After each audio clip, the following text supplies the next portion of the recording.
warahmatullahi wabarakatuh. Waalaikumsalam warahmatullahi wabarakatuh. Alhamdulillah wassalatu wassalamu ala Rasulillah, amma ba'd.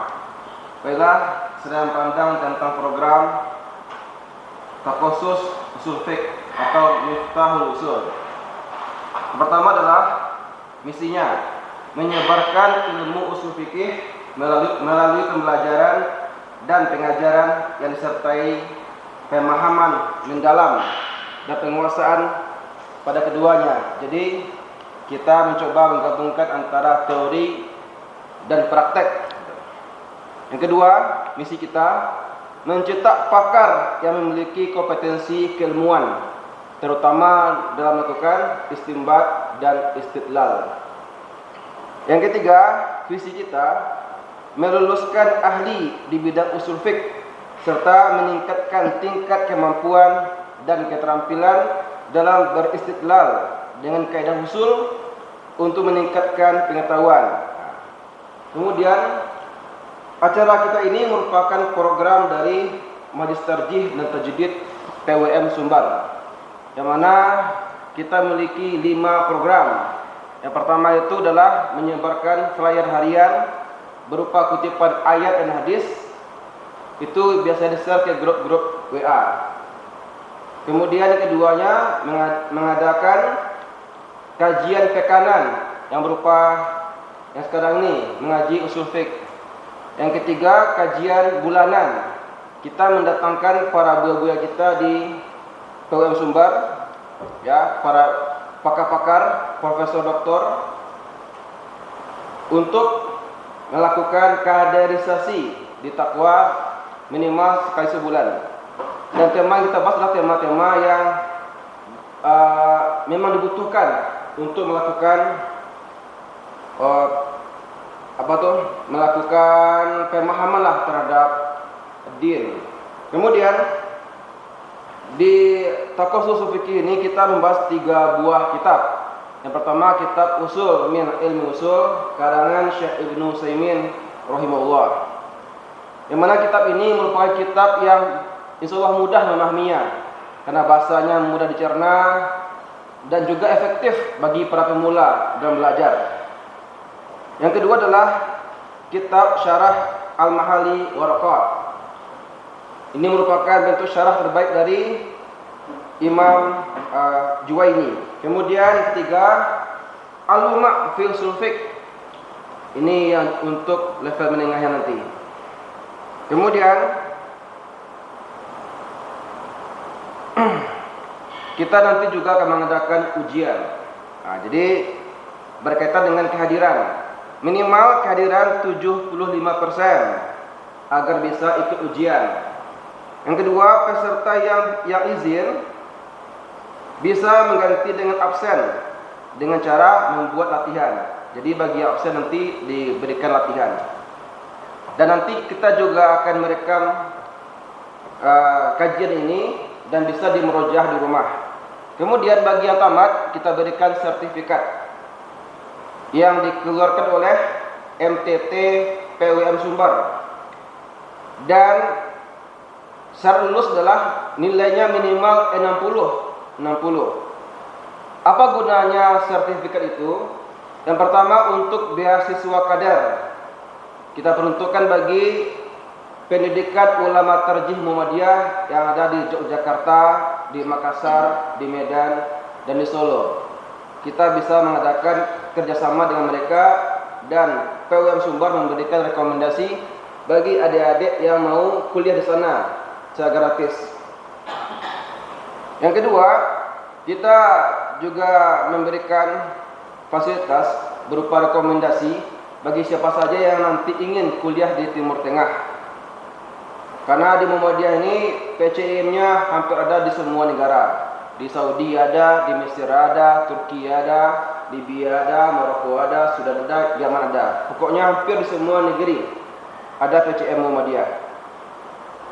Yang ketiga, bagi yang hanya ingin kuliah di Sumbar, juga terbuka peluang untuk mendapatkan beasiswa kader, yakni kuliah di kampus UM Sumbar. Nanti ada beasiswa yang diberikan. insyaallah. Kemudian bahasa pengantar kita 50% bahasa Arab dan 50% bahasa Indonesia. Karena kita masih level pemula dan menengah. Demikianlah yang dapat disampaikan tentang program ini. Jika ada yang bertanya, silakan sebelum kita belajar. Ada? Pak. Baiklah, terima kasih. Wassalamualaikum warahmatullahi wabarakatuh.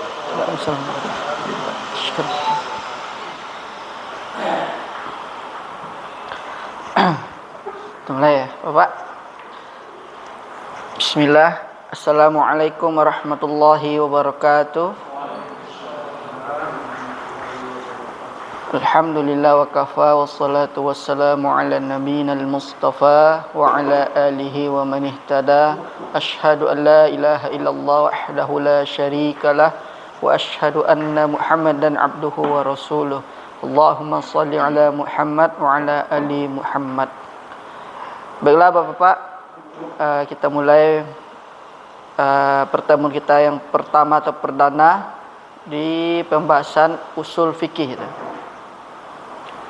Dan sebagaimana yang sudah disampaikan tadi oleh Ustaz Ayah, bahwasanya kitab yang akan kita pakai untuk hari pertama ini atau untuk level 1 ini yaitu Al-Usul min Ilmil Usul. Al-Usul min Ilmil Usul yang ditulis oleh Syekh Muhammad bin Salih Al-Utsaimin. Syekh Muhammad bin Salih Al-Utsaimin rahimahullah. Ini kitab yang akan kita bahas. Dan sedikit selayang pandang tentang beliau. Beliau ini adalah seorang ulama yang berasal dari Saudi Arabia. Kemudian tepatnya beliau ini lahir beliau di daerah Unaizah. Unaizah ini dekat sekitar daerah termasuk wilayah kota Qasim. Qasim yang terletak di daerah Mamlakah atau Kerajaan Saudi Arabia. Dan beliau ini memang dari kecil sudah dididik oleh keluarga beliau. Bahkan dari kecil beliau sudah diajarkan Al-Quran oleh kakek beliau, yaitu dari jalur ibu beliau.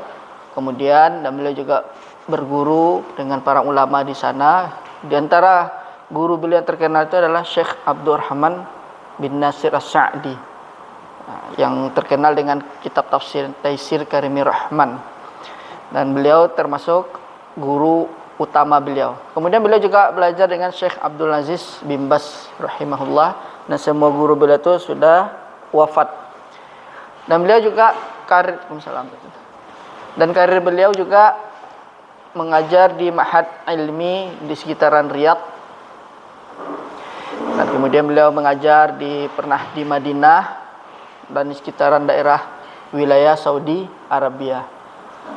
Kemudian pada tahun 1907 kalau tidak salah, beliau dipanggil oleh Allah Subhanahu wa taala dalam umur lebih kurang 70 tahun lebih. Kala itu umur beliau itu. Dan itu sedikit kilas tentang beliau. Dan beliau banyak menulis tentang kitab-kitab baik fikih, usul, tafsir. Bahkan beliau mensyarah kitab Tauhid yang bernama Al-Qaulul Mufid. Dan beliau termasuk penulisnya. Dan juga beliau termasuk menulis usul tafsir. Usul tafsir beliau juga menulis. Dan dulu pernah kami pakai di Lipia waktu daurah selama 3 hari dengan Syekh Dr. Asim. Sekarang beliau sudah menjadi profesor, dan itu kita diadakan daurah selama 3 hari waktu libur semester genap. Jadi libur semester genap tu lebih kurang 1 bulan di Lipia. Kemudian kita di daurah menggunakan kitab usul tafsir yang ditulis oleh beliau juga, Syekh Salih Utsaimin ini. Jadi kitab-kitab beliau ini banyak, baik fikih, tafsir, dan juga kitab tafsir beliau kami juga pernah pakai. Tafsir Quranul Karim namanya. Kemudian banyak lagi kitab-kitab yang ditulis oleh beliau rahimahullah. Termasuk beliau juga mensyarah kitab Syarah Al-Ajrumiyah. Jadi kalau misalnya bapak-bapak, kemarin kan kita sudah belajar nahwu ya. Mungkin bisa dibeli kitab Syarh al-Ajrumiyah karangan beliau. Syarh al-Ajrumiyah, cari karangan Syekh Shalih Utsaimin. Lebih kurang itu kalau tidak salah 300 halaman. Karena ciri khas dari beliau ini dalam penulisan beliau, ketika beliau mensyarah kitab itu, beliau itu mensyarah, Waalaikumsalam, tafadhal Ramli. Beliau itu mensyarah detail sekali. Mulai dari bahasa, kemudian definisi ini, balaghahnya, semuanya disyarah sama beliau. Jadi makanya rata-rata kebanyakan kitab-kitab yang disyarah oleh beliau itu tebal-tebal. Kalau kita baca kitab beliau itu ya harus sabar kita baca kitab beliau. Kemudian kalau kita belum tahu thariqah cara kitab beliau ini, mungkin kita bosan. Karena beliau itu misalnya Bismillahirrahmanirrahim ditulis oleh muallif, kemudian beliau mensyarah.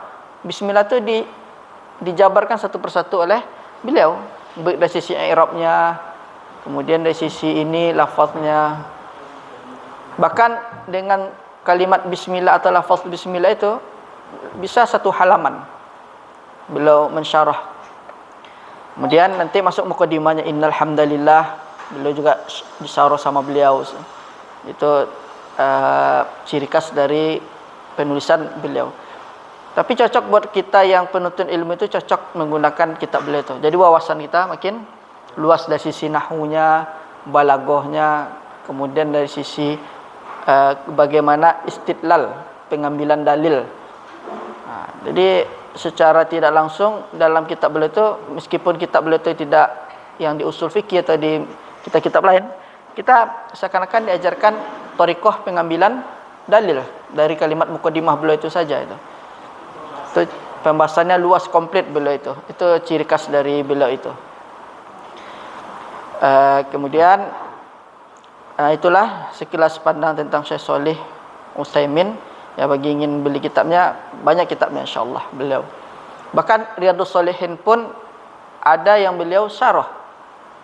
Kitab Riyadhus Shalihin selain Al-Imam An-Nawawi yang menulis dan disyarah juga sama Al-Imam An-Nawawi, Syekh Shalih Utsaimin juga mensyarah juga kitab Riyadhus Shalihin. Jadi banyak kitab-kitab yang disyarah oleh beliau. Itu sekilas tentang beliau. Sekarang kita masuk kepada tarikh atau sejarah dari ilmu usul fikih ini. Usul fikih ini Bapak-bapak, di zaman Rasulullah SAW dan para sahabat belum dijumpai kaidah-kaidah usul ini, seperti al-amru yaqtadi lil wujub, an-nahyu yaqtadi lit tahrim. Itu belum ada. Jadi kaidah-kaidah usuliyah itu belum ada di zaman Nabi dan para sahabat. Sebabnya apa? Karena mereka itu faham dan mengerti dengan yang namanya bahasa Arab, dan juga Al-Qur'an langsung turun kepada mereka. Dan juga ketika mereka ada masalah, ada muskilah, mereka itu langsung bertanya kepada Rasul sallallahu alaihi wasallam. Jadi langsung Rasul itu mentafsirkan apa ini dari ayat ini, apa maksud dari ibarah ini. Kemudian para ulama mengatakan sebenarnya usul fikih itu sudah ada di zaman Rasul itu, tapi belum ditulis, dibukukan. Contohnya seperti kala itu Umar bin Khattab radhiyallahu anhu bertanya kepada Nabi sallallahu alaihi wasallam, "Ya Rasulullah, bagaimana sekiranya aku berkumur-kumur di kala puasa?" Bagaimana sekiranya kau mencium istriku di kala puasa? Kemudian Nabi SAW mengatakan, bagaimana dengan orang yang berkumur-kumur di bulan puasa? Jadi itu jawaban dari Nabi. Sebenarnya itu kalau diteliti itu adalah masuk dalam bagian usul fikih, tapi kias. Nabi SAW mengkiaskan takbil dengan madah. Itu berwudu. Itu berkumur-kumur di siang hari bulan Ramadan dengan mencium istri. Bagaimana hukumnya madah atau berkumur-kumur di siang hari? Kan tidak membatalkan puasa kita selagi tidak ditelan airnya. Begitu pula dengan mencium istri di bulan Ramadan di siang harinya. Maka itu diperbolehkan. Sebenarnya itu sudah masuk dalam kategori usul fikih, yaitu dalam makna kias. Jadi dikiaskan antara madmadah dengan takbil atau mencium. Nah, kemudian setelah berlalunya zaman para sahabat, kemudian lahirlah Al-Imam Asy-Syafi'i. Ketika Imam Asy-Syafi'i berada di Irak, ada seorang murid beliau yang bernama Abdurrahman bin Mahdi. Abdurrahman bin Mahdi minta kepada Al-Imam Asy-Syafi'i, "Ya Imam, bisakah engkau menuliskan kaidah-kaidah agar kami bisa faham dengan dalil ini, dengan Al-Quran dan hadis?" Lalu Al-Imam Asy-Syafi'i menulis kitab yang diberi nama Ar-Risalah. Itu ketika waktu beliau di Irak. Lalu beliau hijrah lagi ke Mesir. Di Mesir direvisi. Dan mulai diperbarui dan mulai setelah itu baru disebarkan kitab Ar-Risalah ini. Dan ini adalah Ar-Risalah ini adalah kitab pertama usul fikih. Semua usul fikih yang ada yang saat ini, berbagai macam kitab, baik Al-Usul min Ilmil Usul, Al-Lumu', kemudian Jam'ul Jawami', Al-Mahsul, kemudian yang sejenisnya atau yang bertebaran sekarang itu, semuanya sumbernya berasal dari satu kitab, yaitu Ar-Risalah yang ditulis oleh Al-Imam Asy-Syafi'i. Bahkan Al-Mustasfa karangan Al-Imam Al-Ghazali rahimahullah itu juga sumbernya dari semuanya dari sana, dari Ar-Risalah. Jadi setelah Al-Imam Asy-Syafi'i menulis kitab Ar-Risalah, maka muncullah para ulama menulis kitab-kitab tentang usul fikih. Kemudian ada lagi misalnya yang di mazhab Hanafi menulis juga, mazhab Maliki juga menulis, kemudian mazhab Hambali dan Syafi'i juga menulis. Nah, awalnya munculnya dari Ar-Risalah tadi semuanya. Jadi bahkan ada salah satu para ulama, yaitu kalau tidak salah Al-Imam Al-Ghazali itu sampai lebih kurang 100 kali membaca Ar-Risalah, murojaah beliau, karena sumbernya dari sana. Maka Al-Imam An-Nawawi juga sampai 100 kali juga membaca kitabnya Al-Imam Al-Ghazali, yaitu Al-Mustasfa. Al-Mustasfa ini disyarah lagi sama para ulama. Ada nama Rawdatun Nadhir yang ditulis oleh Al-Imam Ibnu Qudamah Al-Maqdisi. Kemudian Al-Imam Ibnu Qudamah kitab Rawdatun Nadhir disyarah lagi. Jadi seperti itulah perkembangan kitab usul fikih. Ditulis, disyarah, ditalkhis, ringkas, kemudian ada yang kasih hasyiah, kemudian ditulis lagi. Jadi perputarannya seperti itu aja kitab para ulama itu. Ini makanya kalau kita misalnya mendapatkan beberapa kitab para ulama kok beda ini, karena para ulama itu mereka mempunyai kaidah tersendiri. Jadi jangan sampai kita menyalahkan ulama ini dan ulama, wah imam ini seperti ini, imam ini seperti ini. Mana yang benar tuh? Karena mereka memiliki metode tersendiri. Gitu. Dan itulah sedikit sekilas pandang tentang usul fikih. Kemudian kenapa kita harus mempelajari usul fikih ini? Kalau kita misalnya mendengar perkataan Syekhul Islam Ibnu Taimiyah. Syekhul Islam Ibnu Taimiyah itu mengatakan usul fikih itu, kenapa kita harus mempelajarinya? Yaitu usul fikih itu agar yafqaha ad-daris muradallahi wa rasulih li kitabihi wa sunnati nabiyhi. Maksudnya adalah agar yang belajar itu faham maksud dari Allah dan Rasulnya berupa dari kitabnya Al-Quran dan sunnah Nabi Sallallahu Alaihi Wasallam. Ini adalah perkataan dari Syekhul Islam Ibnu Taimiyah. Beliau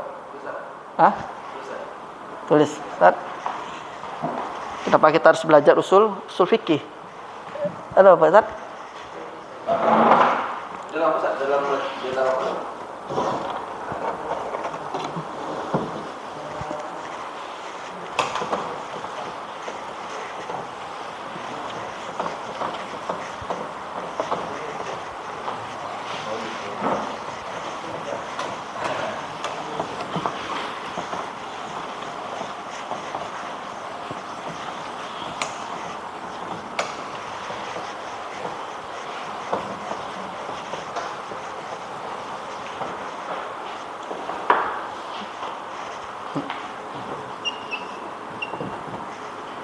Limadza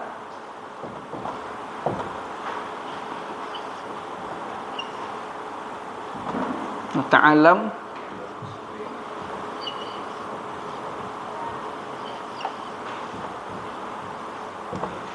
Jadi kita ngambil perkataan Syekhul Islam Ibnu Taimiyah. Qala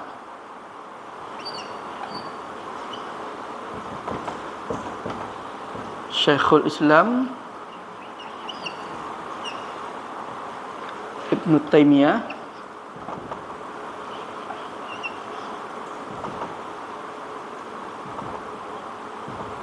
rahimahullah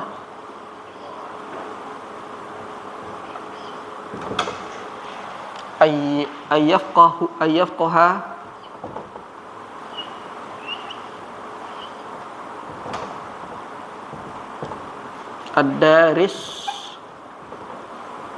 ad-darisu au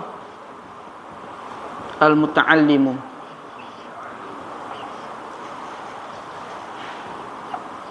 muradallahi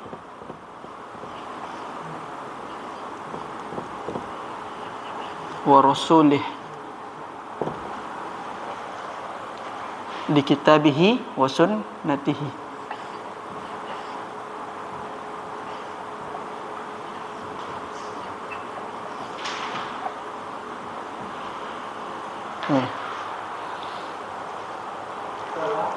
Qala Syekhul Islam Ibnu Taimiyah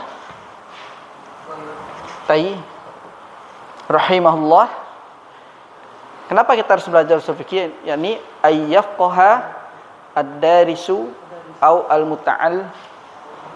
muta'allimu muradallahi wa rasuli li kitabihi wa sunnati.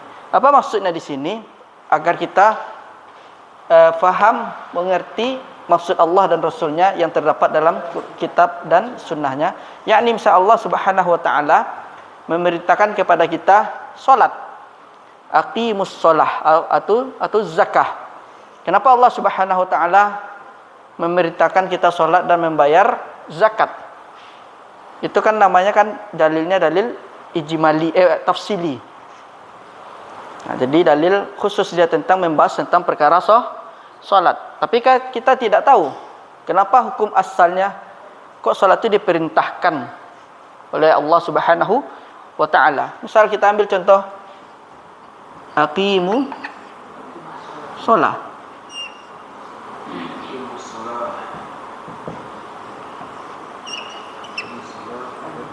Ayat ini sering kita dengar, bahkan kita baca setiap hari ketika kita membaca Al-Quran. Kemudian ini namanya disebut dalil tafsili. Disebut dalil tafsili yaitu dalil yang membahas tentang suatu permasalahan tentang solat. Kita cuma tahu solat itu diperintahkan untuk kita. Apa sebabnya? Ini kita lihat di sini aqimu. Lafaznya berbentuk amr. Kemudian di dalam usul fikih dibahaslah lafaz amr ini. Apa fungsi dari amr ini? Di usul fikih amr itu yaitu yaqtadi lil wujub, menetapkan wajib.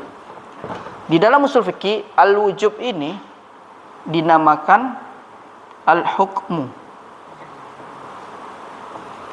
Jadi hukum perintah itu adalah menunjukkan sesuatu yang wajib. Kemudian apa yang diperintahkan di sini? Yaitu as-shalah. Berarti salat itu hukumnya wajib. Di dalam usul fikih as-shalah disebut al-mahkumu bih. Yakni yang dihukumi.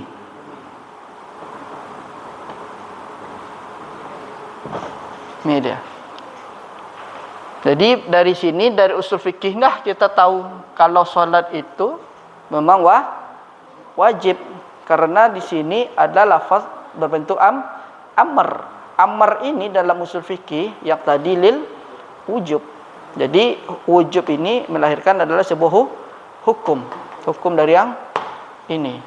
Kemudian yang dihukumi apa? Yaitu solat. Berarti dapatlah hukum solat itu adalah wajib. Kita tahu dari sini, dari usul fikih. Kalau tanpa belajar usul fikih, kita tidak akan tahu, tidak akan faham kenapa solat wajib, zakat wajib, puasa wajib dan lainnya bisa jadi wajib. Kenapa ini makruh, kenapa ini mubah.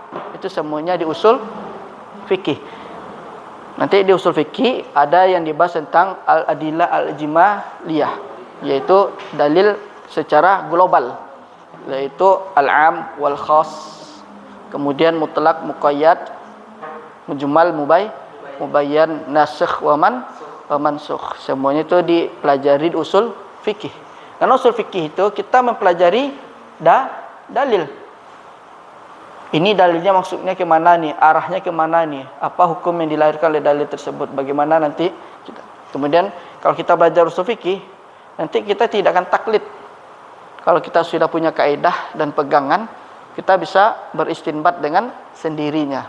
Jadi kita tidak taklid dengan perkataan ustadz, perkataan kiai kalau kita sudah, atau yang lain kalau kita sudah punya pegangan usul fikih itu. Kalau di usul fikih, aqimus shalah ini disebut dalil tafsili, yaitu dalil khusus pembahasan tentang misal salat, atau atau zakat, tentang zakat misalnya, atau qatilu al-musyrikin, itu dalil tentang secara tafsilinya adalah tentang berkaitan dengan memerangi orang-orang musyrik. Tapi nanti kita bisa dari usul fikih, qatilu fi'il amr. Ya. Nasikh mansukh ada di usul fikih dipelajari. Nanti kalau kita belajar misalnya di level kayak al-Lumu' itu atau Rawdatun Nadhir, nanti ada bab-babnya khusus. Pertama nanti hukum taklifi, hukum wad'i. Setelah itu baru dibahas bab Al-Qur'an. Al-Qur'an itu nanti ada pembahasannya itu. Ayat mutasyabihatnya, nasikh wa mansukhnya. Kemudian nanti sekiranya ini ayat ni nasikh, siapa menjadi mansukhnya. Kemudian ayat ini mansukh, siapa menjadi nasikhnya. Kemudian nanti dibahas juga di usul fikih, apakah bisa misalnya hadis ahad memansukhkan ayat. Itu dibahas di usul fikih semuanya nanti itu. Jadi nanti ada bab nasikh wa mansukh. Faslunnya misalnya bab Al-Qur'an, kemudian fasalnya nanti ta'rif Qur'an.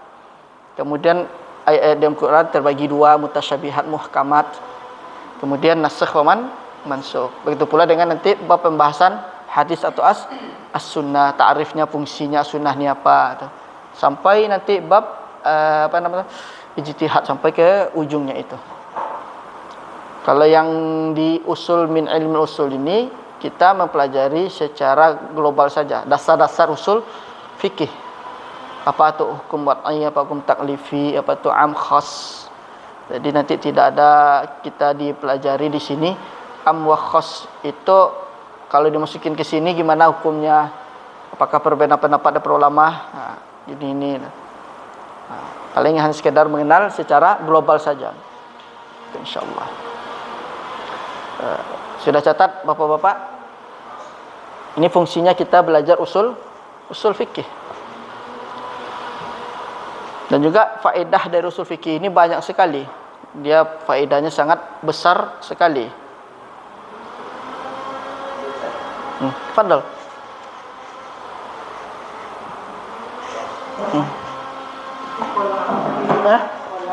Syekhul Islam Ibnu Taimiyah rahimahullah, ayafqaha ad-darisu aw muta'allimu muradallahi wa rasulih li kitabihi wa sunnatih.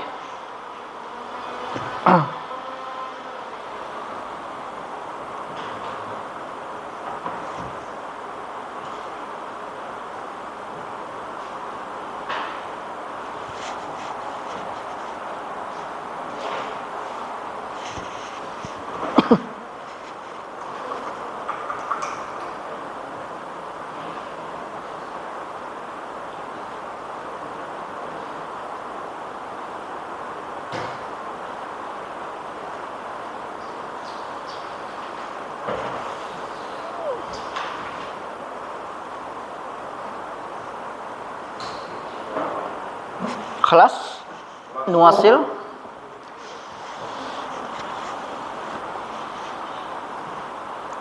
Apakah kita masuk muqaddimah muallif atau langsung kepada usul fikih? Usul fikih. Ta'rifuhu. Yani الآن سنتناول في تعريف usul al-fiqh.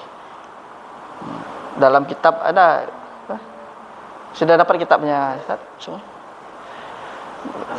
Sudah semua. Di-share, di print aja nanti kalau di rumah. Usulul fiqhi. Sini qala muallif rahimahullah taala ta'rifuhu, yakni ta'rifuhu. Hu ini kembali kepada kalimat usul. Tapi kalau secara lugah, usul ini kan jamak taksir, jamak dari aslun. Seharusnya kalau jamak taksir itu kan ghairu aqil, ini kan dia dijadikan muannats. Seharusnya ta'rifuha. Apakah salah Syekh apa benar Syekh di sini? Nah, di kaidah nahwu kita harus perhatikan di sini.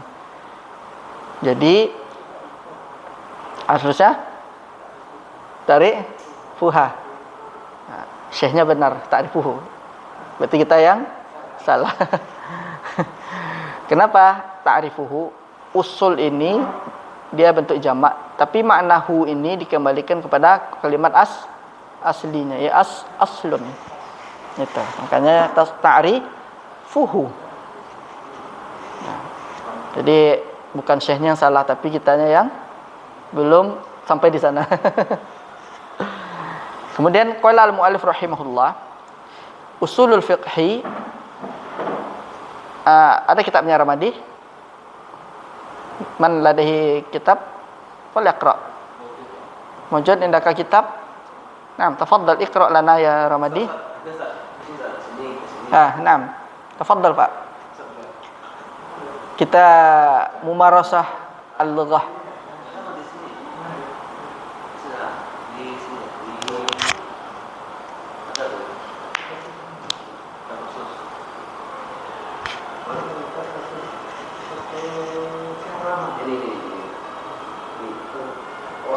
Nah, faddal. Ta'rifu usul fiqh yu'arrafu bi'tibaraini. Al-awwalu bi'tibari mufradai, ay bi'tibari kalimatin usulin wa kalimatin fiqhin. Hadza awal. Usul fiqhi yatakawwanu min kalimah min mufradai, yakni usul wa fiqhi. Ini adalah pertama, usul fikih itu berdasarkan dua mufradain, yakni maksudnya dua suku kata, yaitu kalimat usul dan kalimat fikih. Di sini. Apa Pak? Ta'rif Pak. Di situ halaman berapa? Halaman 5. Fi Safa al-Khamisah. Di sini halaman 7 di sini.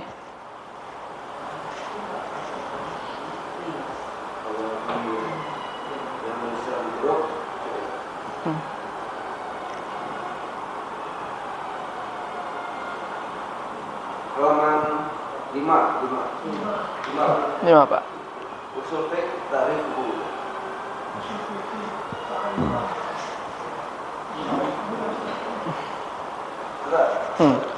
Nastamir. Usul fiqih yu'arrafu bi'tibaran. Maksudnya di sini adalah usul fikih itu didefinisikan dengan dua ibarat atau dua kalimat. Yang pertama adalah bi'tibari mufradai, yaitu berdasarkan dua suku kata. Jadi kalimat usul fikih ini terdiri dari dua suku kata. Ai di sini disebut ai tafsiriyah. Maksudnya di sini adalah apa maksud dari bi'tibari mufradai, yakni bi'tibari kalimatin usul. Jadi yang pertama terdiri dari kalimat usul wa kalimah fiqih. Ini maksud dari definisi usul fikih secara mufradai. Kemudian di sini disebutkan fal usul jam'u aslin. Tafadhal Ustaz ya. Fal usulu jam'u aslin wa huwa ma yubni alayhi ghayruhu. Wa min dzalika aslul jidari wa huwa asasu wa aslu syajarah alladhi yatafarra'u minhu aqdaluha aqsaluha qala ta'ala alam tara kaifa daraballahu masalan kalimatan thayyibah ka syajaratin thayyibah asluha tsabitun wa far'uha fis sama'. Naam. Al-fiqhu lughah Takfi. Tawaqqaf qalilan. Fal usul itu dia jamak dari jamak aslun. Usul dia itu berbentuk jamak. Kemudian aslun ini adalah mufrad. Apa definisi dari aslun itu? Ma ta'rif asl. Jadi definisi asal itu secara lugatan adalah wa huwa ma yubna alaihi ghairuh. Itu sesuatu yang dibangun, yubna di mana dibangun selain di atasnya. Hadzal usul. Mungkin kita gambarkan ibaratnya usul itu kan didefinisikan bagaimana asas ataupun pondasi. Jadi asal itu, aslun ini kalau diartikan dalam bahasa kita disebut dengan pondasi. Apa definisi pondasi itu atau asal itu? Yaitu wa huwa ma yubna alaihi ghairu. Misalnya ini sebuah bangunan, ma yubna alaihi ghairu, sesuatu yang dibangun selainnya di atasnya. Ini anggap saja apalah jidar. Kemudian isi-isi di atasnya. Nah, kemudian yang di bawah ini adalah aslun atau dengan disebut dengan asas. Kan ma yubna alaihi ghairu, sesuatu yang dibangun selain di atasnya. Berarti ini adalah usul. Itu bahasa kita tuh pondasi. Seperti ini. Ini jidar, pasti di bawahnya. Nah, itu adalah usul, asal. Itu disebut dengan asas atau aslun. Nah, ini masuk kepada definisi kalimat asal. Kalau diulangi lagi, usul fikih ini di sini Syekh Shalih Utsaimin rahimahullah mengatakan usul fikih itu terdiri dari dua suku kata, yaitu usul dan fikhi. Kemudian beliau rahimahullah mengatakan kalimat usul ini dia bentuk jamak dari kalimat asli. Kemudian beliau mengatakan apa itu definisi asal itu? Beliau mengatakan wa huwa ma yubna alaihi ghairu. Itu makna dari asal. Ini definisi usul fikih dari bi'tibarain, yaitu dari mufradai, dari dua suku kata, atau disebut dengan tarkibnya ini dengan tarkib idhafi. Nama tarkibnya dengan tarkib idhafi, mudhaf dan mudhafun ilai. Wa min dzalika aslul jidari. Dan beliau rahimahullah membawakan sebuah contoh lagi. Dan dari itu contohnya aslul jidar. Jadi asas dari jidar di sini. Dinding, asalnya ini. Kemudian wa huwa suhu, yang di bawahnya ini adalah asasnya, pondasinya. Kemudian wa aslus syajarah alladzi yatafarra'u minhu aghsanuha. Kemudian pohon seperti ini. Anggap jadi pohon. Kemudian ada gusnun, rantingnya. Ini namanya tafarra'. Kemudian di sinilah ini pohon, yang di bawah ini adalah asasnya, akar-akarnya itu adalah asasnya, pondasinya, sehingga dia menjadi kokoh. Kalau pohon tidak ada akar, pasti gampang roboh. Begitu pula dengan aslul jidar ini. Kalau dinding ini pondasinya lemah, kena gempa aja, mungkin kena gempa 3,5 langsung runtuh. Tapi kalau misalnya pondasinya kuat, misalnya gempanya 7,5, dia tetap berdiri. Paling retak aja. Nah, itu makanya pentingnya usul, kokoh, pondasi. Jadi makna lain, mana asal itu dalam bahasa kita asas. Jadi kan kita pernah mendengar kalimat asas. Asas ini kan artinya pondasi. Kalau pondasi kita kuat, maka insya Allah yang di atas kita biarpun dihajar, kita tetap kokoh. Kita tidak akan tumbang. Kalau kita lihat contohnya misalnya petinju. Kalau kokoh seperti ini apa dia? Dihajar sama orang dia tetap kuat. Ya, mungkin Ustaz Ayah yang tahu itu kan kalau dihajar dia tetap enggak akan jatuh. Meskipun di atasnya ini dia lebam-lebam, tapi dia tidak akan jatuh. Kalau pondasinya kuat. Itu adalah makna dari asal atau asas atau usul. Kemudian Syekh rahimahullah membawa sebuah dalil. Qala Allah Ta'ala, yaitu dalam surah Ibrahim. Tidakkah engkau, yaitu Rasulullah sallallahu alaihi wasallam, melihat daraballahu mathalan, yakni Allah membuat sebuah perumpamaan. Jadi kalau dalam bahasa Arab, kalau ada daraba, kemudian setelahnya itu disandarkan atau maf'ul lebihnya itu masalan, maksudnya Allah memukul perumpamaan, bukan itu maksudnya. Maksudnya di sini adalah Allah memberikan sebuah perumpamaan. Kemudian kata Allah Subhanahu wa taala, kalimatan thayyibah. Jadi Allah memberikan sebuah perumpamaan itu kalimat yang baik. Seperti pohon yang baik.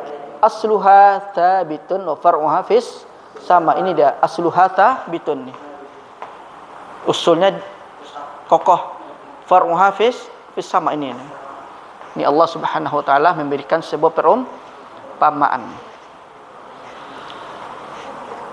Kalau dilihat ke dalam usul tafsir, dia ini masuk kepada majas mursal dia. Jadi sini kenapa Syekh membawakan sebuah ayat?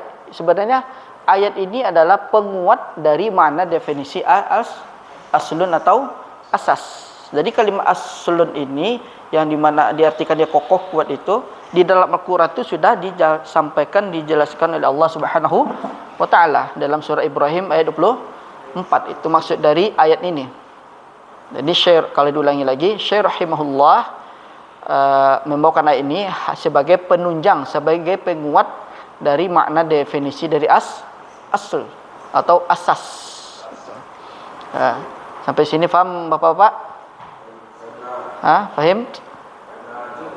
Ramadi, fahim? Ini definisi. Ya. Qabla an nantakil ila al-fiqrah ats-tsaniyah. Faham Ramadi? Nastamir? Fahimta qalilan? Insyaallah. Qabla an is'al qabla an tus'al. Kefal Farizi firli fahim cuma definisi ta'rif usul. Ini kita belum masuk kepada apa usul secara istilah, ini baru masuk kepada secara lughah.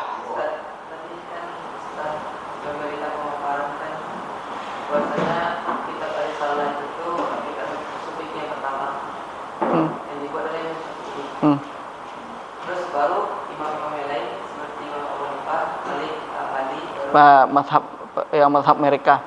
Kalau Imam Abu Hanifah dah wafat, Imam Malik sudah wafat, tapi yaitu ulama-ulama di mazhab yang kalau itu hidup lagi gawat itu.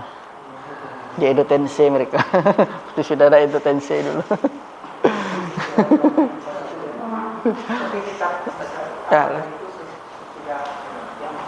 Iya. Jadi Imam Syafi'i menulis kitab namanya Risalah, kitab pertama dari usul fikih. Kemudian setelah beliau wafat diikutilah oleh ulama-ulama setelah beliau.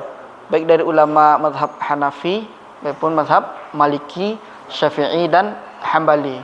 Sampai sekarang putarnya situ aja. Ditulis, disyarah, diringkas, kasih hasyiah, tulis lagi, mutarnya situ aja. Makanya kita para ulama tuh banyak. Jadi kalau kita ingin belajar ilmu, menjadi seorang talibul ilmi sejati itu ya harus siap berkorban uang kita. Waalaikumsalam warahmatullahi wabarakatuh. Nah, jadi itu ya bunda. Nah.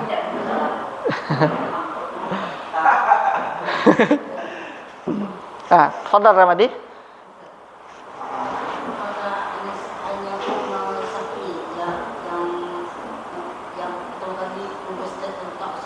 Iya.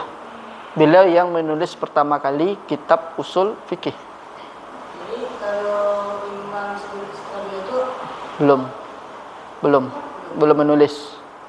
Tapi imam-imam sebelumnya itu sudah faham dengan maksud Quran dan hadis. Imam Syafi'i ini diminta oleh murid beliau nama Abdurrahman bin Mahdi. Mungkin kalau sekira itu mungkin ini sudah takdirnya Allah Subhanahu wa taala agar kita mudah memahami Quran dan hadis. Sekiranya kalau Abdurrahman bin Mahdi itu tidak mengusulkan kepada Imam Syafi'i, mungkin kita tidak akan kenal dengan usul dalil Quran hadis. Mungkin kita bisa semena-mena, bisa kita seenak kita aja dalam memahami Quran dan hadis itu. Jadi mungkin bisa jadi itu sudah jalan Allah Subhanahu wa taala. Dan juga jasa para ulama kita sudah banyak. Kita tinggal belajar aja. Mereka tuh dahulu itu sudah membuat pondasi ilmu. Pondasi ilmu itu sebenarnya sudah dibikin sama para ulama. Kita hanya tinggal mempelajari peninggalan mereka. Kembalinya kepada kita, mau nggak dibelajar tahu? Tidak. Itu aja kepada kita lagi. Begitu Ramadi. Jadi yang pertama kali menulis kitab usul fikih adalah Al-Imam Syafi'i yang dinamakan Arisalah itu. Nah, adapun setelah itu baru kitab sesuai dengan mazhab masing-masing. Hambali punya kaidah lagi, Hanafi punya kaidah, kemudian Maliki punya kaidah, Syafi'i punya kaidah. Nah, dari kaidah-kaidah tersebut itu, kenapa mereka bisa ikhtilaf? Kan kita kenal ada dalil, ada dua. Dalil muttafaqun alaih, ada mukhtalafun fih. Yang muttafaqun alaih itu semuanya makai, baik imam 4 mazhab. Kemudian al-mukhtalafun fih, tidak semua imam memakai. Makanya terjadi perbedaan itu ya kita terima. Misalnya Imam Syafi'i tersendiri, beliau itu cuma memakai 4 dari dalil. Kemudian beliau tidak menggunakan istihsan. Di ulama mazhab beliau ada menggunakan istihsan. Tapi Al-Imam Syafi'i sendiri tidak pakai istihsan. Maka beliau mengatakan man istahsana faqad syara'. Barang siapa yang membuat satu yang menganggap itu baik, maka itulah sebuah syariat. Itu Imam Syafi'i sendiri. Tapi di ulama-ulama di mazhab beliau ada yang menggunakan. Hambali seperti itu juga. Hambali yang dari mukhtalafun fihi itu mulai dari istihsan, istishab, saduz zari'ah, al-masalah al-mursala, istiqra' dan yang sejenisnya itu tidak semuanya dipakai. Ada yang pakai 7 saja. Ada yang pakai 6 saja. Misal qaulus sahabah, qaulul ahli Madinah, saduz zari'ah. Seperti Imam Malik pakai qaulul ahli Madinah. Nah, mungkin di mazhab lain tidak pakai. Jadi kalau kita mendapatkan di antara para ulama itu perbedaan pendapat, ya kita terima. Karena kita sudah tahu dalil mereka itu ini. Nah, jangan sampai kita, wah ulama ini, imam ini. Nah, itu yang menjadikan perbedaannya. Ya kita harus menerima itu. Nah, jadi ini adalah definisi usul atau aslun di paragraf pertama ini. Karena kita masuk wal fiqhu lughatan. Tafaddal man sayaqra Al-Farizi al-fiqhu.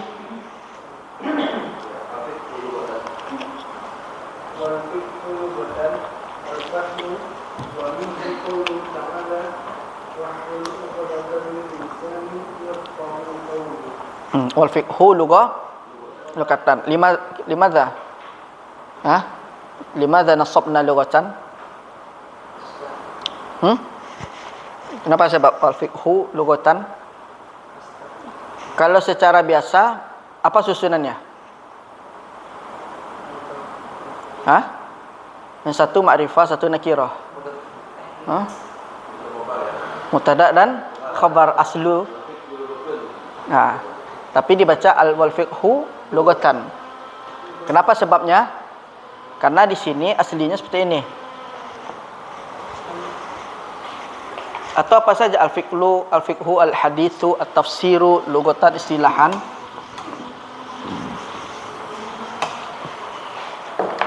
Aslinya seperti ini. Al-fiqhu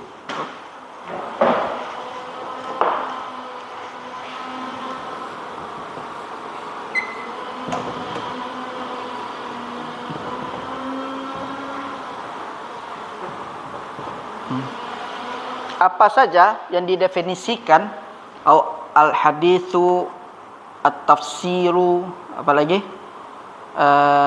al-aqidatu, kalau dia secara lughatan dia pasti tetap dibaca dalam kitab lughatan, dibaca mansub. Sebabnya adalah aslinya adalah al-fiqhu fi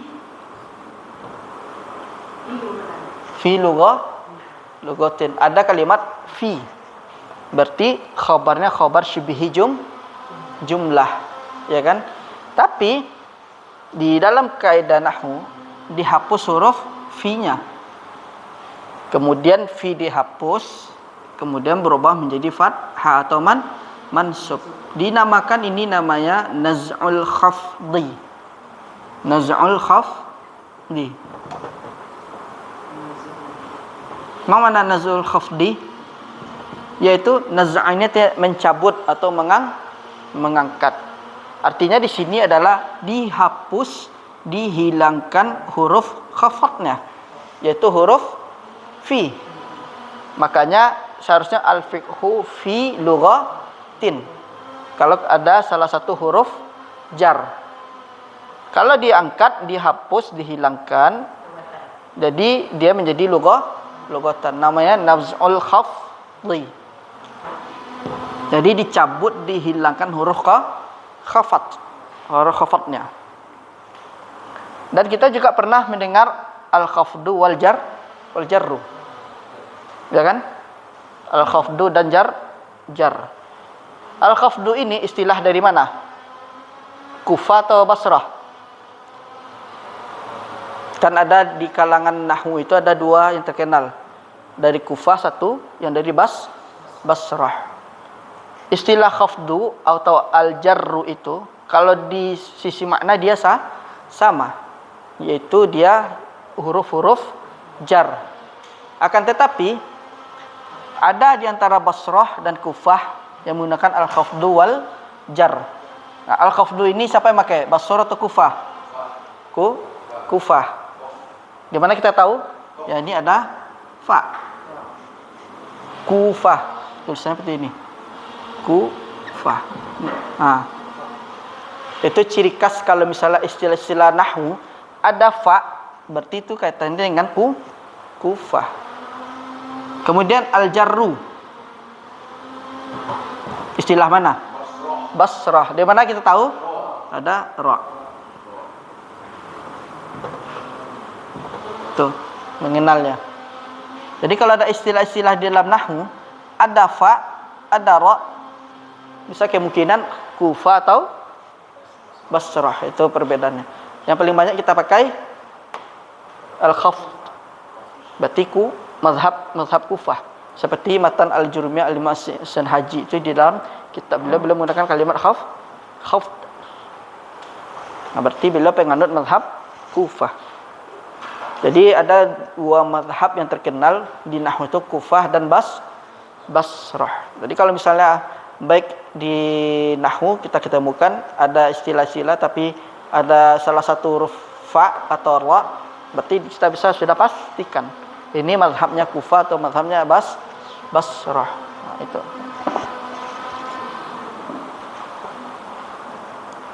Kemudian wal fiqhu lughatan. secara bahasa fikih itu secara bahasa bermakna faham. Bermakna faham. Kemudian para ulama mengatakan mana yang lebih akhas, yang lebih khusus, faham atau fikih? Kalimatnya fikih. Secara keumuman, kalau fikih ini kalau secara keumuman dia masuk kepada bisa siapa saja. Faqihtu hadza. Tapi yang lebih dakiknya, yang lebih khususnya itu kalimat fikih lebih dari kalimat faham. Jadi maknanya adalah kalimat fikih ini lebih khusus daripada kalimat faham. Fahimtu hadzal dars. Jadi dia sekedar faham. Tapi kalau dia fiqhu, dia faqih, dia faham, bahkan dia tahu, bahkan dia mengamalkan. Tapi kalau kalimat al-fiqhu ini sendiri secara umum dia bisa masuk kepada faham. Itu perbedaannya dia. Kalau kalimat fiqhu ini dia secara umum dia bisa masuk kepada kalimat faham. Sedangkan aslinya itu kalimat al-fiqhu ini lebih khusus daripada kalimat al-fahmu. Kemudian di pertanyaan lain, kalau al-fiqhu ini disandarkan kepada secara keumuman, dia bisa bermakna al-fahmu.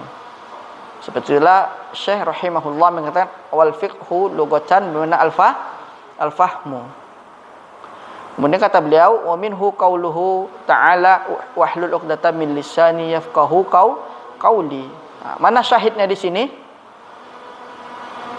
Mana syahidnya, bukti dalil yaitu yafqahu.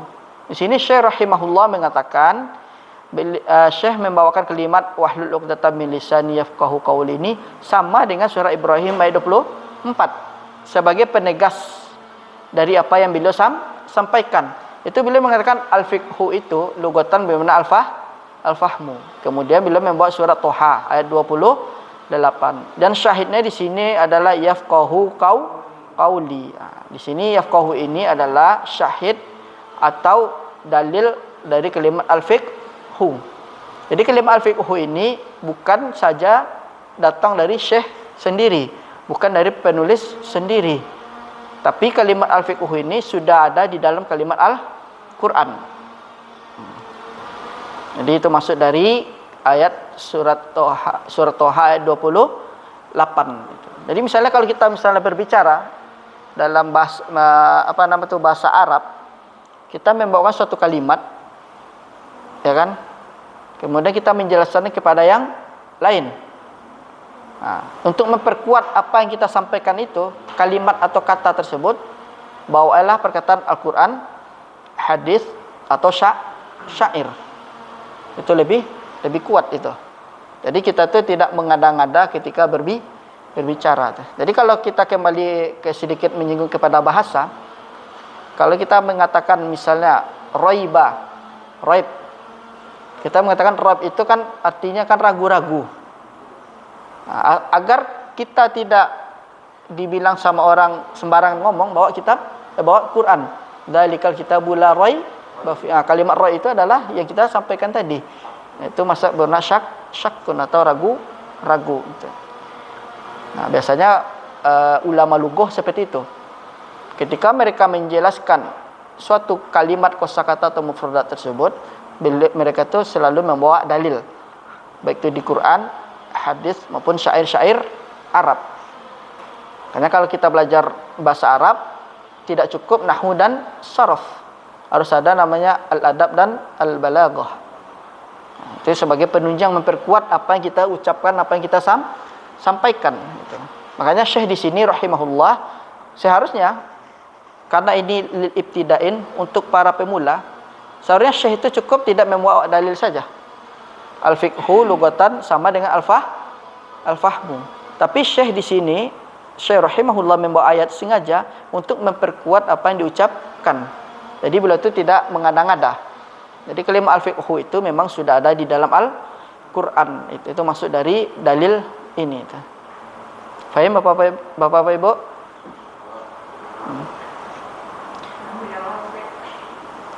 Apa Bunda? Limaza ta'lamu Nata'alam limaza ta'lamu usul al-fiqh. apa yang kamu ketahui? Kenapa kita mempelajari usul fikih? Kenapa kita mempelajari Usul fikih. pola Syekhul Islam Ibnu Taimiyah. Islam Syekhul Islam Ibnu Taimiyah Ibnu Taimiyah rahimahullah. Rahimahu. rahimahullah.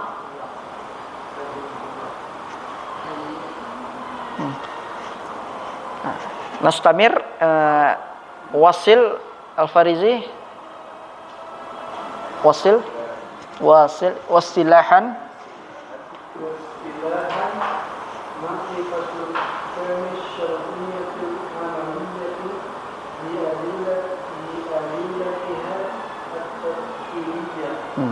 Tapi di kitab lain ada Ma'rifatul Ahkami Al-Syariati Al-Amaliyah Al-Muktasabah bi adillatiha tafsiliyah. Jadi ada di kitab lain definisi dari fikih secara istilah itu adalah Ma'rifatul Ahkam Asy-Syar'iyyah Al-Amaliyah Al-Muktasabatu bi adillatiha at-tafsiliyah. Itu di ibarat lain di kitab lain. Tapi dengan ini sudah cukup. Di sini Syekh rahimahullah mengatakan beliau mentahrir. Mana mentahrir? Mengedit.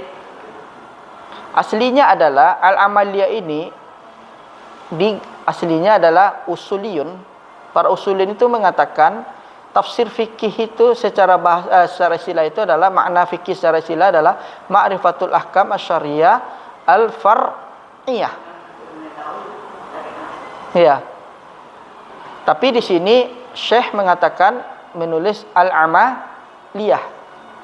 Kalau usuliyun itu bukan al-amaliyah, ini al-far'iyah. Kemudian Syekh mentahrir, mengedit dan membawa perkataan Syekhul Islam Ibnu Taimiyah. Ibnu Taimiyah mengatakan mengingkari kalimat al-far'iyah. Karena hukum syar'i itu seperti sholat, dia bukan cabang. Dia adalah pokok atau asal dari ibadah. Maka itu dikritisi sama Syekhul Islam Ibnu Taimiyah definisi dari fikih secara istilah.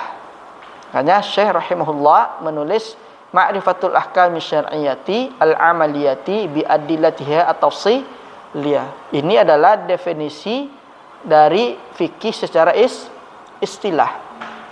Nah, kalau memang kita ketemu di kitab usul fikih, ketika ada penjelasan tentang makna fikih secara istilah itu, kalau kita jumpai bukan kalimat al-amaliyah tapi al-far'iyah, berarti itu adalah perkataan dari usuliyun. Kemudian diingkari oleh Syekhul Islam Ibnu Taimiyah. Karena pokok asal ibadah itu, hukum syar'i itu, dia bukan cabang. Maka dia ada aslun, pokok-pokok ibadah itu. Nah, jadi di sini nanti kita masuk kepada fal muradu biqaulina. Tafadhal, Pak. Tafadhal. Fal muradu biqaulina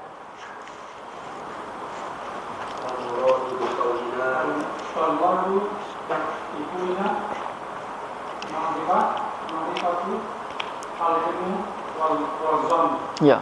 Baca dulu Pak sampai habis di syarah.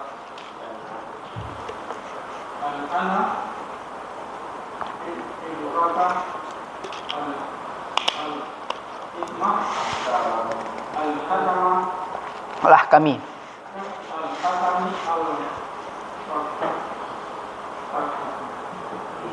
Al-fiqhiyati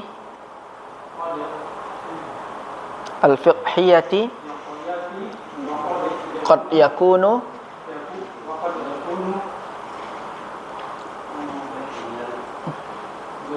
yaqiniyan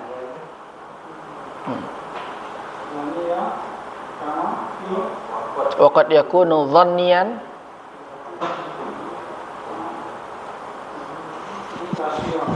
kama fi katsirin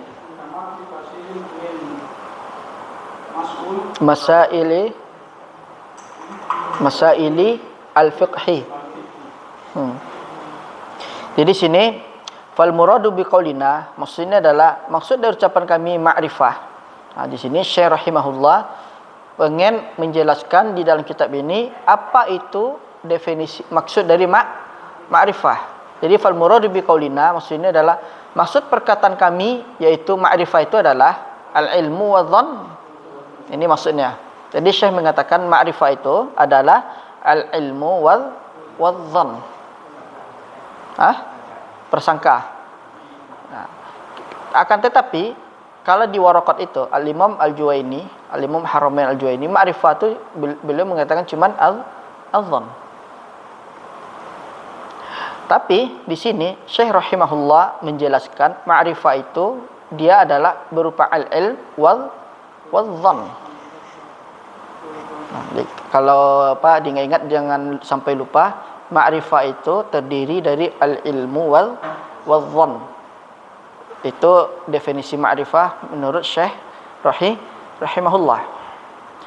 Kemudian beliau mengatakan li'anna idrakal ahkamil fiqhiyah qad yakunu yaqiniyan. Karena mengetahui, mengenal hukum-hukum fikih itu terkadang dia yaqiniyan. Wa qad yakunu dhanniyan. Terkadang dia itu adalah dhanni, masih praduga, masih belum sabit hukumnya. Qad yakunu, terkadang dia dhanni, tidak pasti. Apa contohnya misalnya di sini? Kalau dalam permasalahan fikih itu dia itu tidak selalu yakin, atau yakin ini di sini adalah ilmu. Tidak juga selalu dhanni, dia terkadang. Contohnya dalam permasalahan jifah, yaitu bangkai. Hukum jifah, hukum bangkai itu kan berbeda. Hukum bangkai itu memang haram, tapi di dalam satu kondisi dia bisa menjadi halal kan. Kemudian seperti makan babi, hukum asalnya adalah haram, tapi dalam kondisi tertentu dia bisa menjadi dibolehkan kalau dalam keadaan darurat. Itulah fikih itu. Ad-darurat tubihu al-mahdhurat.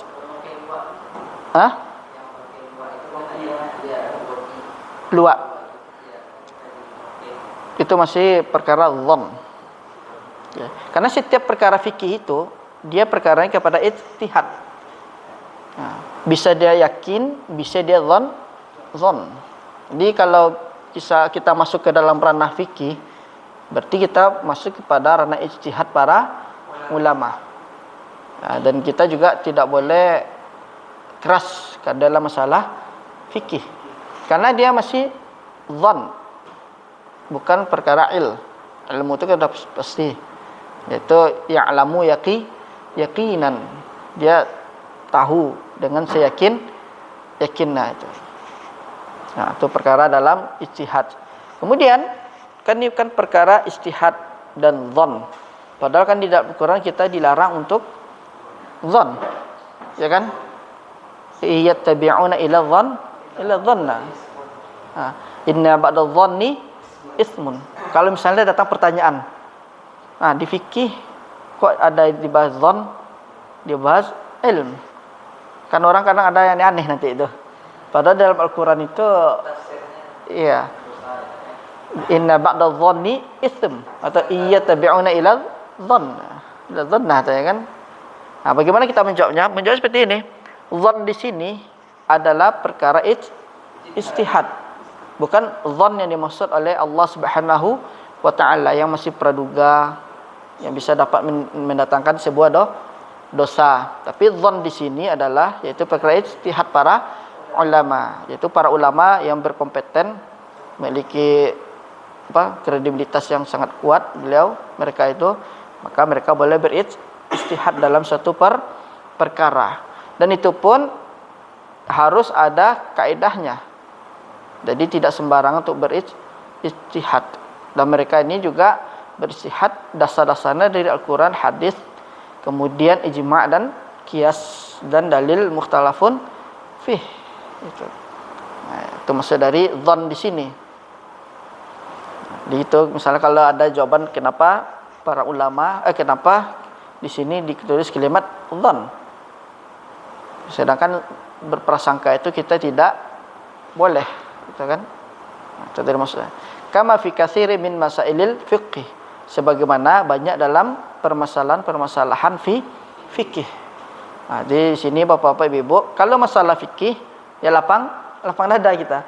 Jangan sampai kita apa nama itu?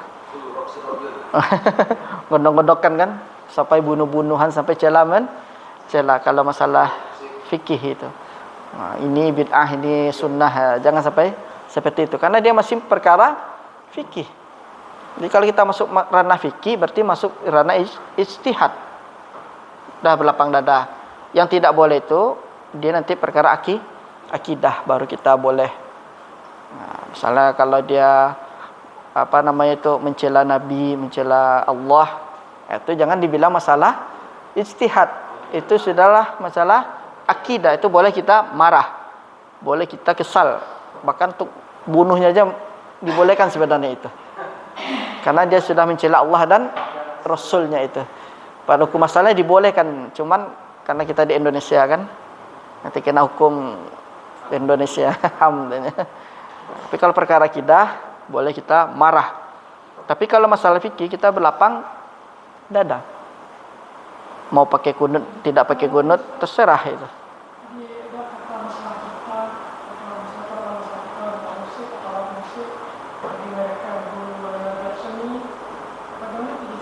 Apa Pak?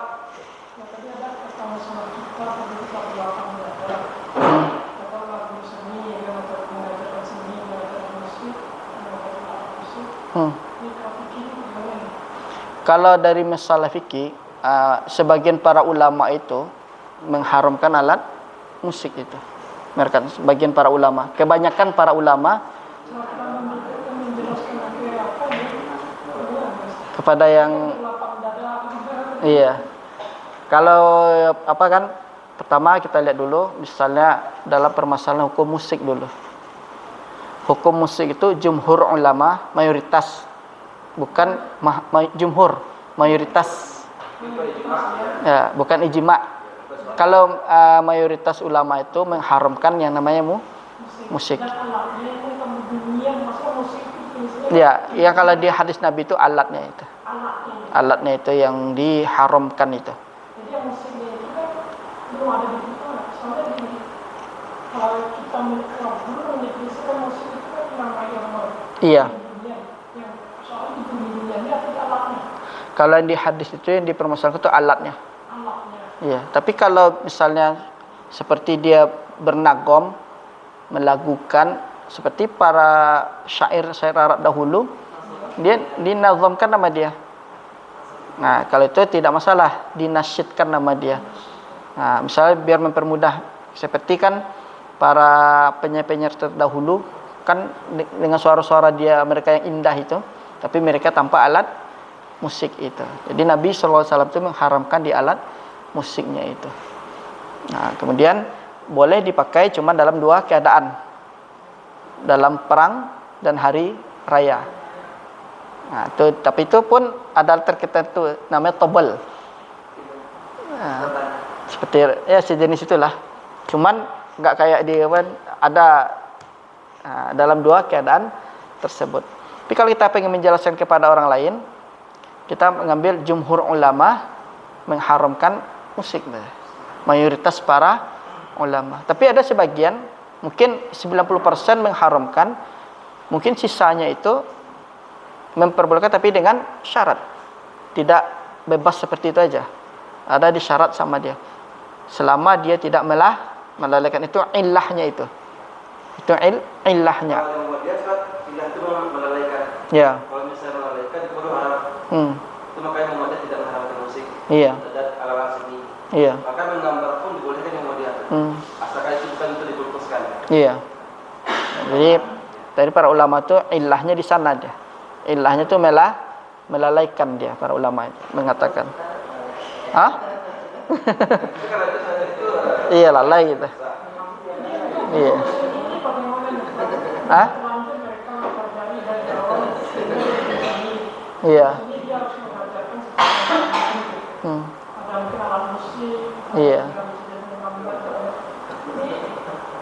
kan karena ada berlapang dana. Iya. Kalau yang berlapang dadanya, iya. Misalnya disampaikan secara apa dulu kan?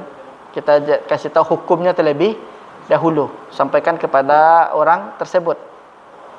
Kemudian kalau kita berpegangan pendapat jumhur, berarti kita hindari yang perkara tersebut kan? Nah, kita jauhi aja.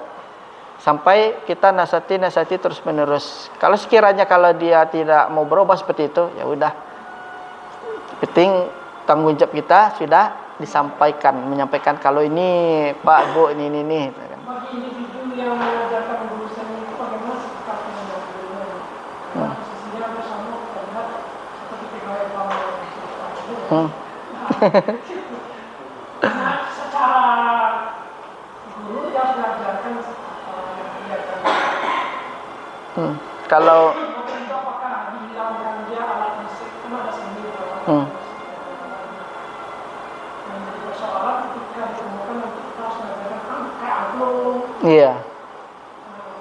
Kemudian apakah di alatnya salah ini atau di bunyi-bunyiannya ini apakah melalaikannya? Iya. Kalau Dari Muhammadiyah mau seperti tadi itu dan iya. yang kita bingungnya bagaimana cara mendedukannya? Iya. Jadi kalau perkara alat musik itu, misalnya kalau kurikulum memang di Indonesia memang seperti itu kan, ya Pak. Nah, kemudian kalau misalnya guru seninya itu, kalau bisa, kalau guru seni sudah paham, sebaiknya profesi seperti itu ditinggalkan. Kalau dia sudah paham. Tapi kalau dia tahu, cuma dengan alasan kalau ya saya dengan inilah mencari ekonomi ma'isyah tanya kan. Nah, kita doakan sajalah semoga Allah berikan hidayah dan Allah berikan keteguhan. Nah, semoga Allah bukakan pintu hatinya selapang-lapang dan seluas-luasnya sehingga dia meninggalkan perkara yang ini gitu. Iya, tapi kita nggak boleh langsung kamu sesat. Ya, jadi pelan-pelan aja kita sampaikan. Tapi ketika dia melapa ya kita agak menyingkir dia sedikit. Tapi kalau misalnya nggak bisa dihindari kalau apa, ya apa aja, cuekin aja seperti itu.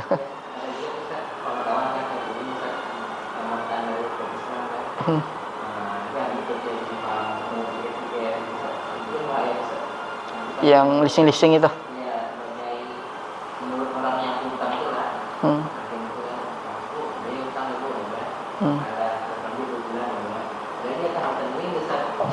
Jadi itu kerjanya ya. Iya.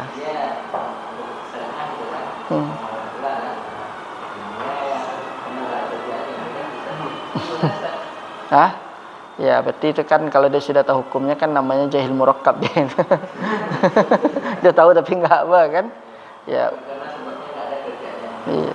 Kalau enggak ada pekerjaan lain, sebenarnya kerjaan itu banyak itu. Iya.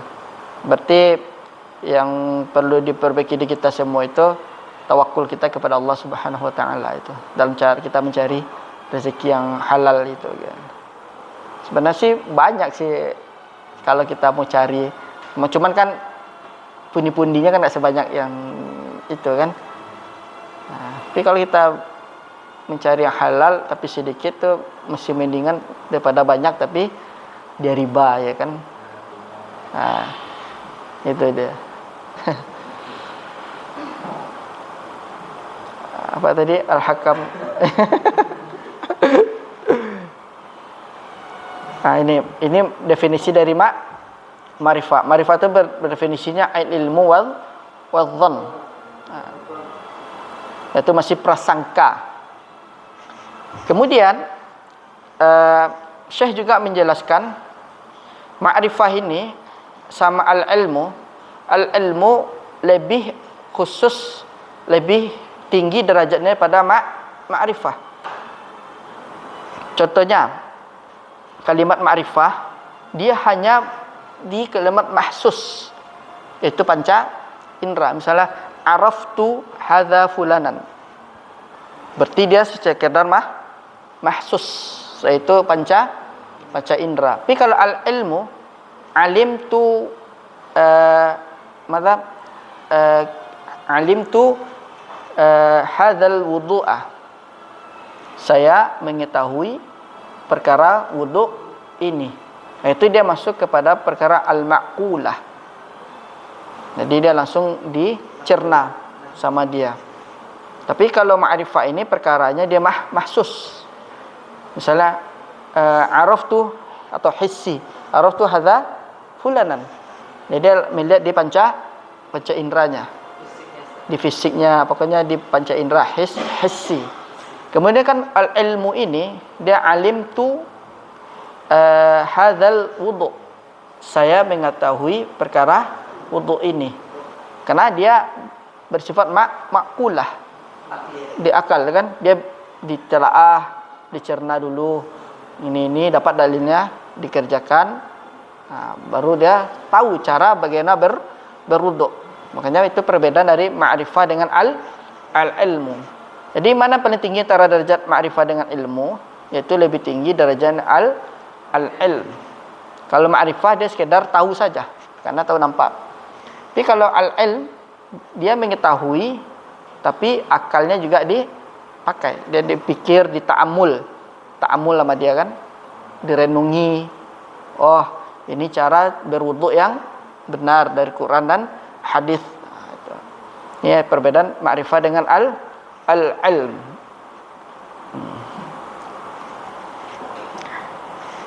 Faham? Bapak-bapak Ibu, fal muradu bi qaulina ma'rifah yaitu al-ilmu wal-dhann.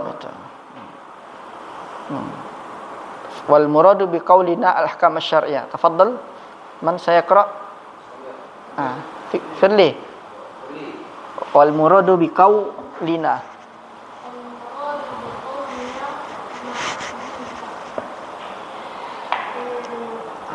al-ahkam asy-syar'iyyah. Wal muradu bi qaulina al-ahkam asy-syar'iyyah.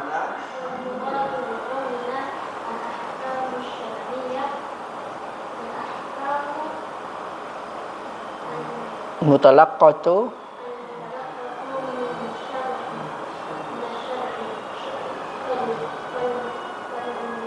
kal wujubi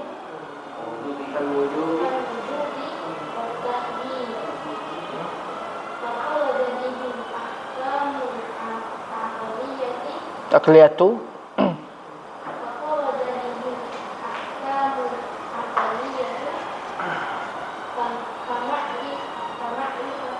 ma'rifatin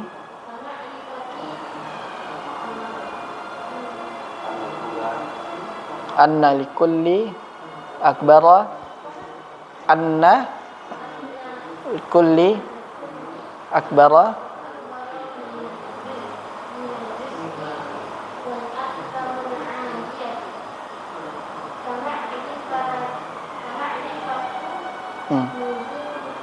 wal ahkam al-adiyah ka ma'rifah ma'rifati nuzuli at-talli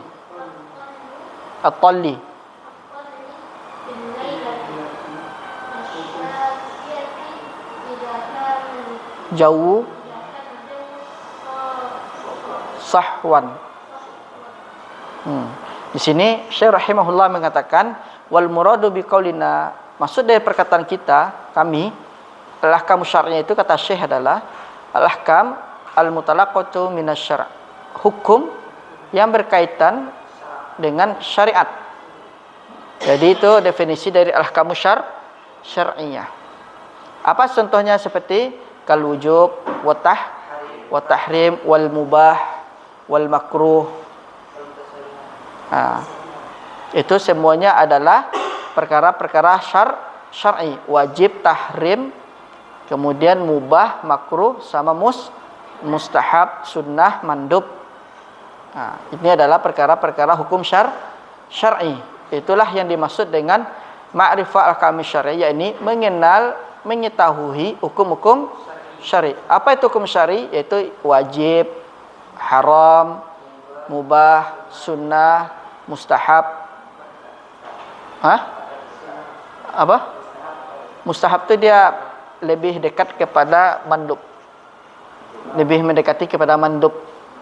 Nanti insyaallah di ahkam at-taklifiyah belajari nanti setelah ini. Ini baru masih definisi baru dia.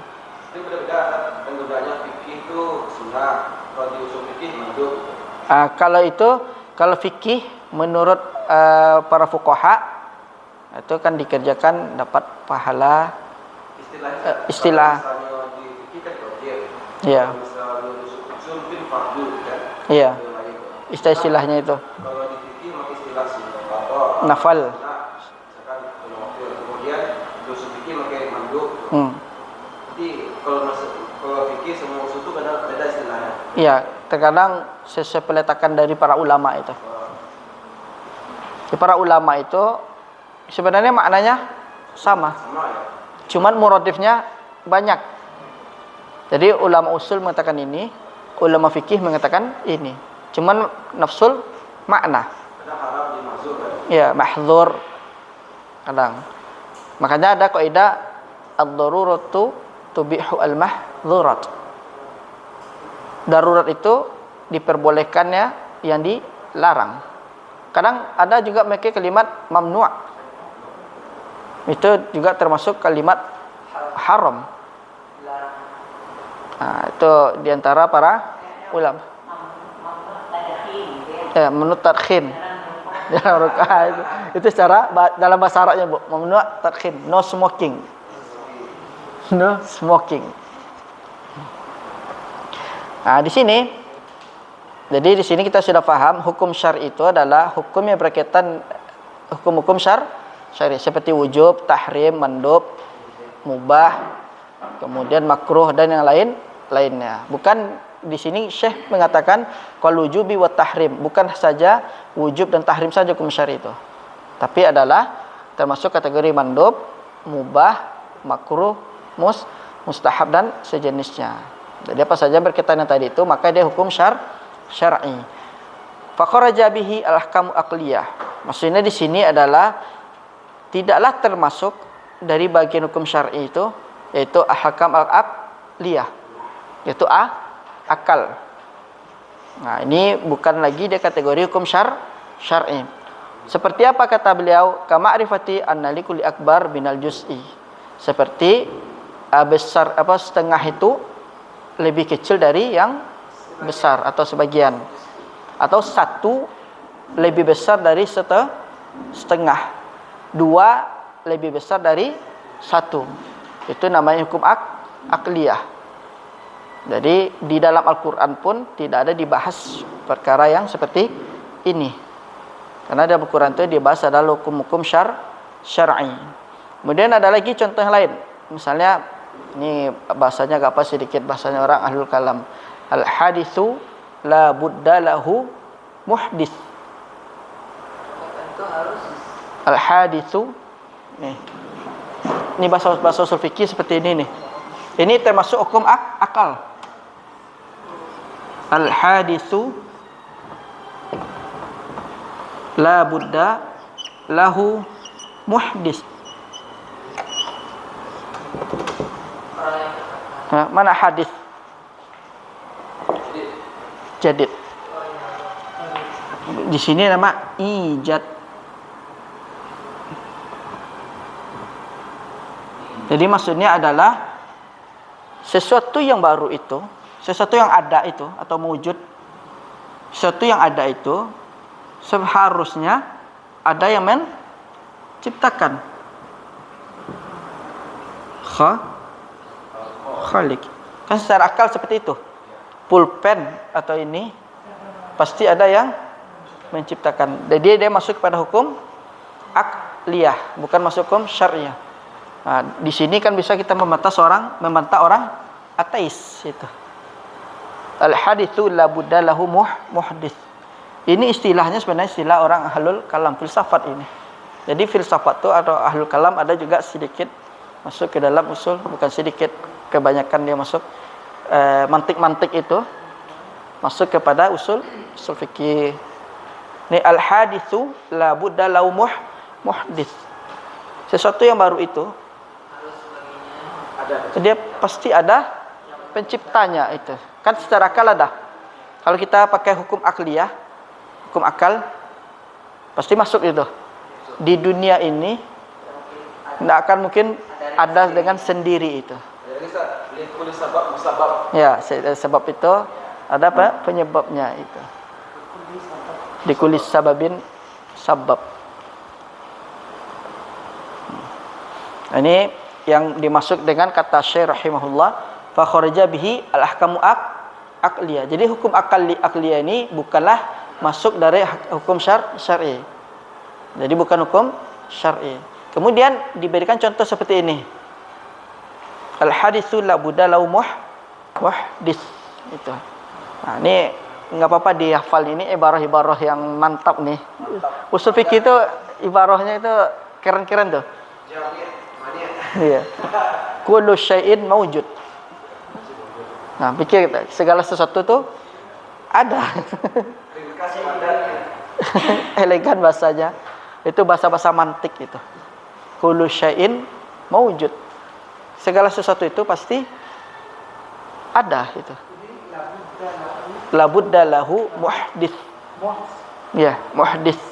Muhdits ini kan dalam hadis Nabi, man ahdatsa fi amrina, kan, siapa yang membuat perkara yang baru. Maka muhdits itu secara bahasa dia yang membuat, yang menciptakan.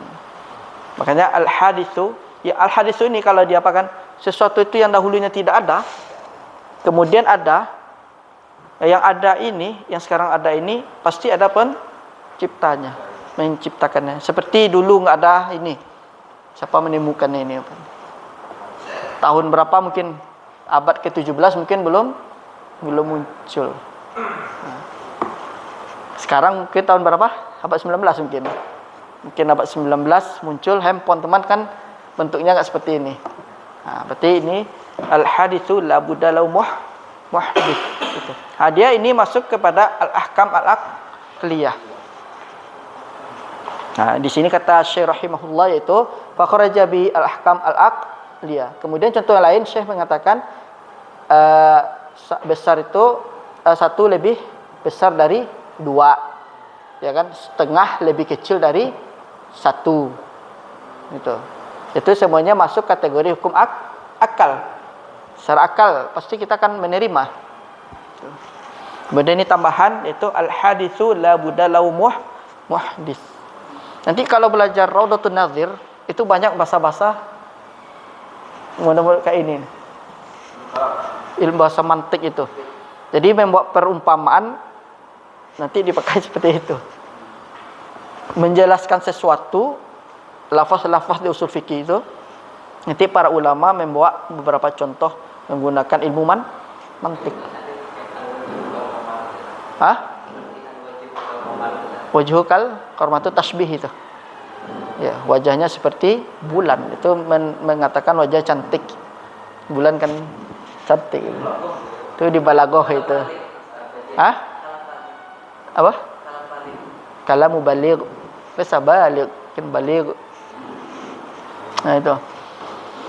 Kemudian di sini Syekh mengatakan wal ahkam al-adiyah. Hukum yang biasa. Dia sudah terus menerus. Sudah biasa terjadi. Contohnya kama'rifati nuzulil qalli fi lailatis syatiyah idza kana al-jawu sahwan. Seperti mengetahui turunnya embun di malam yang dingin apabila cuaca pada saat itu cerah.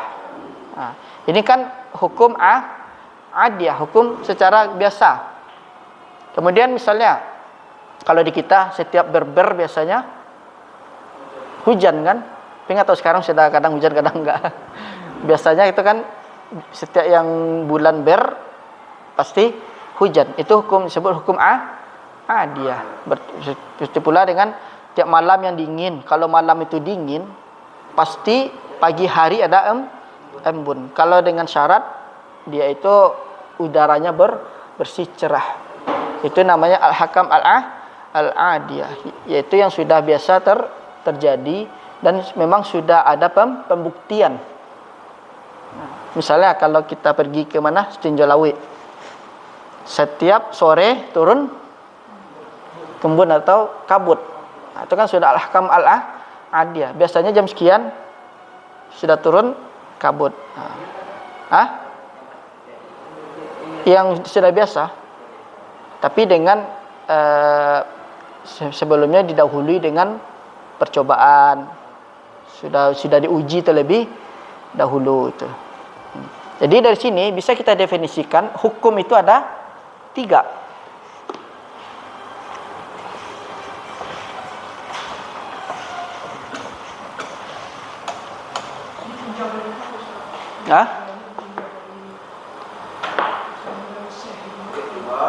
Bi'atibar min haitsu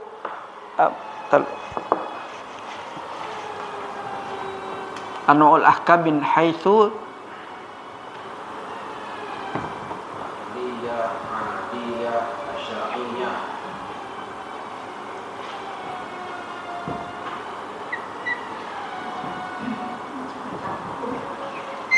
makna. Ada namanya al-ahkam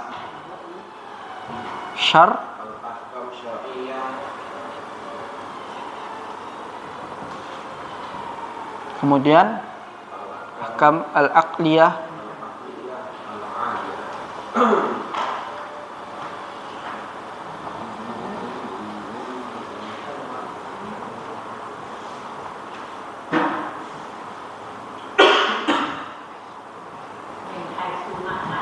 iya Bu,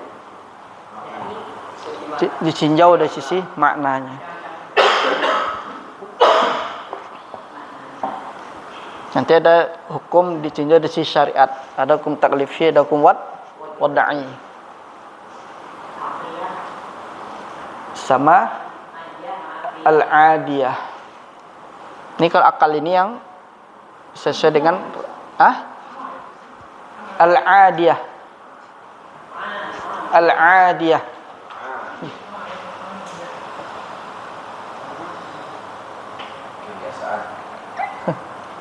Al-adiyah itu yang biasa selalu terjadi. Sebelumnya sudah pernah diteliti dan dicoba.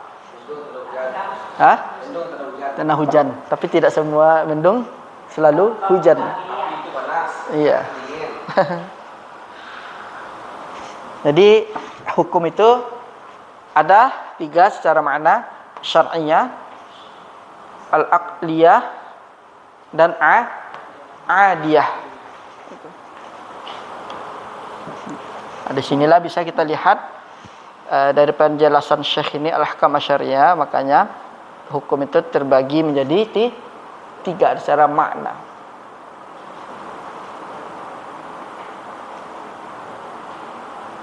Sampai asar, Ustaz? Atau Ustaz ada kajian? Ada Ustaz ada kegiatan? Lanjut sampai azan ya? Al-aqliyah. Yang mana Pak? Ini al-ahkam al-aqliyah. Ini Pak. Al-ahkam al-aqliyah. Al-aqliyah. Kemudian yang ketiga al-ahkam al-adiyah. Terjadinya ahkam adiyah ini setelah tajarrub, ada di percobaan atau secara diteliti.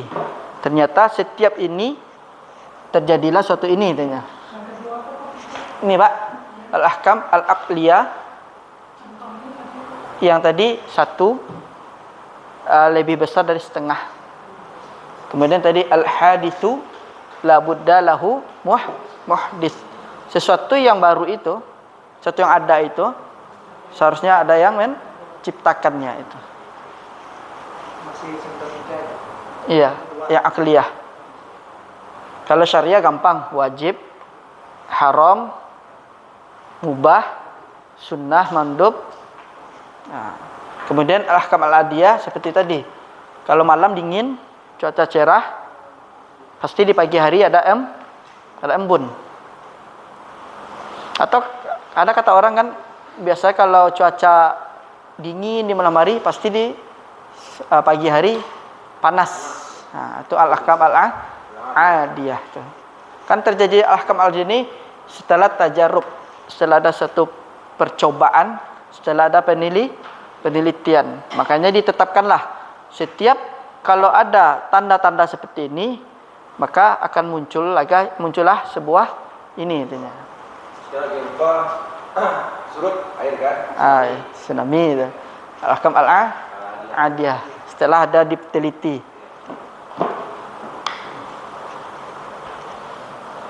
Kemudian setelah makan pasti lapar tuh kenyang. Kalau lapar lagi berarti bermasalah di perutnya itu. Saya menangkap. Apalagi ada baca hijau. Tidak ada apa-apa. Ada rekamannya, Bu? Ada rekamannya, Bu? Mbak? Ada rekamannya. Mulai dari awal. Udah buku ya?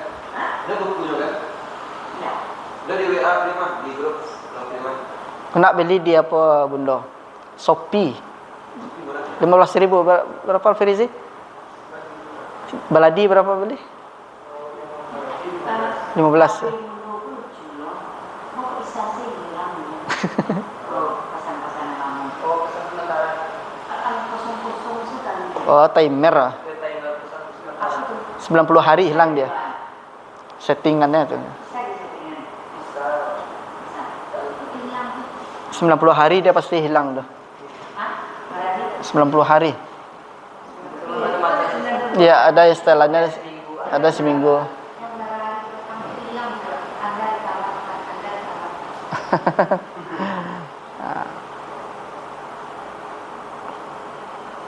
Sampai sana panjang sama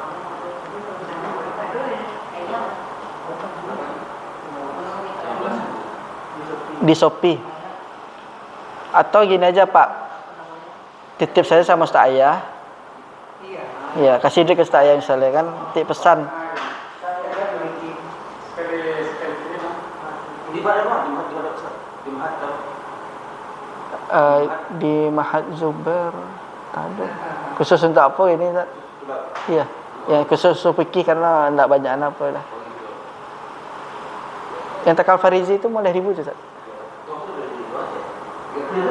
Iya, atau antum ada Shopee. Catat aja tuh.